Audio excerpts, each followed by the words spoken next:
नमस्कार दोस्तों, आपका स्वागत है एक्मे पब्लिकेशन के यूट्यूब चैनल पर।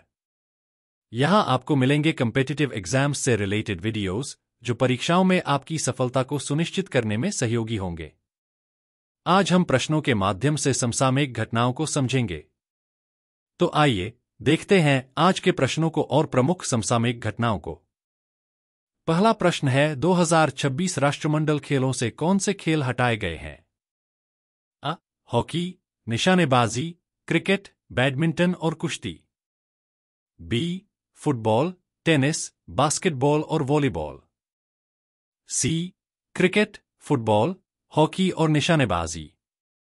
डी. बैडमिंटन, टेनिस, कुश्ती और जूडो। उत्तर है अ.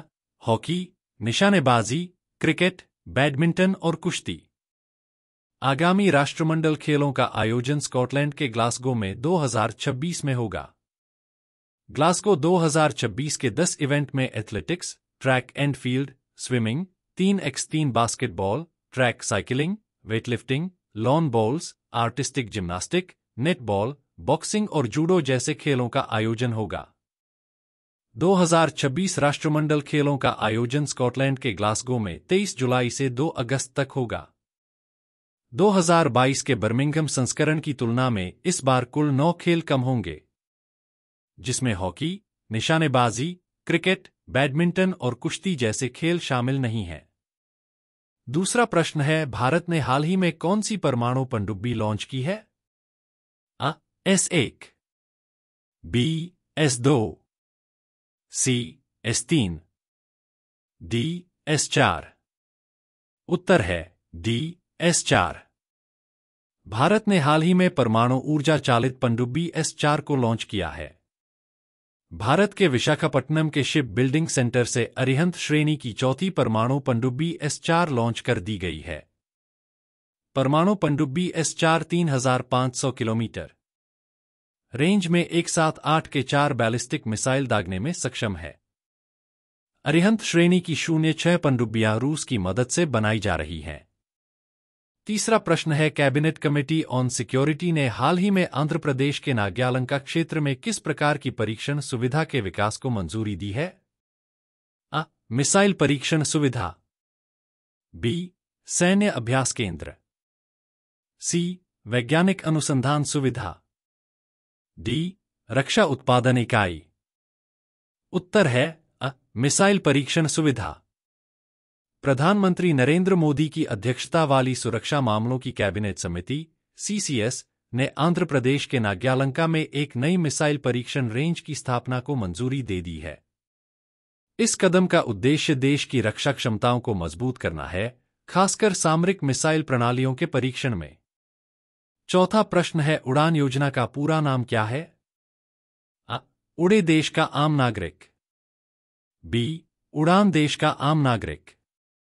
सी. उड़े देश का नया नागरिक। डी. उड़ान देश का नया नागरिक। उत्तर है अ. उड़े देश का आम नागरिक। उड़ान का पूरा नाम उड़े देश का आम नागरिक है। यह योजना भारत सरकार द्वारा 2016 में शुरू की गई थी, जिसका उद्देश्य देश के दूरदराज के क्षेत्रों में हवाई यात्रा को सस्ती और सुलभ बनाना है। इस योजना के तहत कम लागत वाली उड़ानें शुरू की जाती हैं ताकि आम लोग भी हवाई यात्रा का लाभ उठा सकें। अब इस योजना को अगले 10 वर्षों के लिए बढ़ा दिया गया है। पांचवा प्रश्न है, हाल ही में किस राज्य ने 5वें राष्ट्रीय जल पुरस्कार में राज्य श्रेणी में प्रथम पुरस्कार जीता है? अ. ओडिशा। बी. मध्य प्रदेश। सी. गुजरात। डी. महाराष्ट्र। उत्तर है अ. ओडिशा। 5वें राष्ट्रीय जल पुरस्कार 2023 का पुरस्कार वितरण समारोह 22 अक्टूबर 2024 को विज्ञान भवन, नई दिल्ली में आयोजित किया गया है। 5वें राष्ट्रीय जल पुरस्कार में राज्य श्रेणी का प्रथम पुरस्कार ओडिशा राज्य ने जीता है। यह पुरस्कार राज्य द्वारा जल संरक्षण और जल प्रबंधन के क्षेत्र में किए गए उत्कृष्ट कार्यों के लिए दिया जाता है। अगला प्रश्न है, चक्रवाती तूफान दाना को किस देश ने नाम दिया है? अ. सऊदी अरब। बी. कतर। सी. भारत। डी. पाकिस्तान। उत्तर है बी थतर। डाना नामकतर ने चुना है। यह नाम चक्रवातों के लिए बनाए गए मानकों के अनुसार रखा गया है, जो राजनीतिक, धार्मिक, सांस्कृतिक और लिंग आधारित तटस्थता सुनिश्चित करने के लिए बनाए गए हैं। साल 2000 में WMO एस्कैप, विश्व मौसम विज्ञान संगठन, संयुक्त राष्ट्र आर्थिक और सामाजिक आयोग एशिया और प्रशांत के तहत नामकरण की शुरुआत की गई थी। इस समूह में बांग्लादेश, भारत, मालदीव, म्यांमार, ओमान, पाकिस्तान, श्रीलंका और थाईलैंड शामिल थे, जिसका बाद में विस्तार करते हुए 2018 में इसमें 5 और देशों ईरान, कतर, सऊदी अरब, संयुक्त अरब अमीरात और यमन को जोड़ा गया।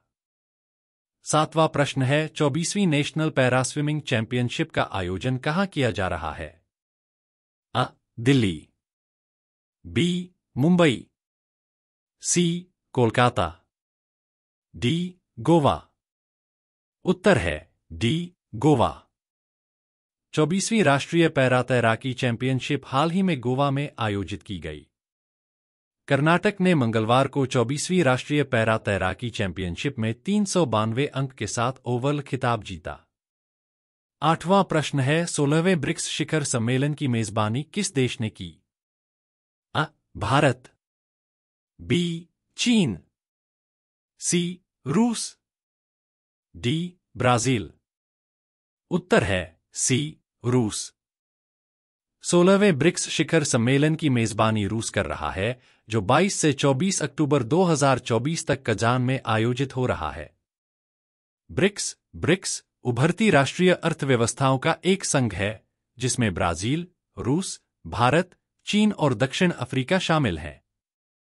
इस समूह का नाम इन देशों के अंग्रेजी नामों के पहले अक्षरों से लिया गया है। 9वां प्रश्न है, वियतनाम के नए राष्ट्रपति कौन बने हैं? अ. Luong Cuong, B. Vo Van थुओंग, सी. नगुएन फूट्रोंग, डी. इनमें से कोई नहीं। उत्तर अ. Luong Cuong. लुओंग कोंग को वियतनाम के नए राष्ट्रपति के रूप में चुना गया है। वे वियतनाम की कम्युनिस्ट पार्टी के सदस्य हैं। वियतनाम की 15वीं नेशनल असेंबली के 8वें मौजूदा सत्र में श्री कोंग को वर्ष 2026 तक राष्ट्रपति चुना गया है। नेशनल असेंबली में उपस्थित सभी 440 प्रतिनिधियों ने श्री कोंग के पक्ष में मतदान किया। 10वां और अंतिम प्रश्न है, वर्ष 2023 का कालिदास सम्मान किसे प्रदान किया गया है? अ. रघुपति भट्ट, बी. कालिदास, सी. मध्य प्रदेश सरकार, डी. इनमें से कोई नहीं। उत्तर है अ. रघुपति भट्ट। मध्य प्रदेश सरकार ने चित्रकला के क्षेत्र में योगदान के लिए शहर के कलाकार रघुपति भट्ट को वर्ष 2023 के प्रतिष्ठित कालिदास सम्मान के लिए चुना है। इस पुरस्कार के तहत 5 लाख रुपए की नकद राशि और प्रशस्ति पत्र दिया जाएगा। यह पुरस्कार 12 नवंबर को उज्जैन में आयोजित एक समारोह में रघुपति भट्ट को प्रदान किया जाएगा। आपको यदि हमारा ये वीडियो पसंद आया हो तो लाइक, शेयर और सब्सक्राइब करें। थैंक्स।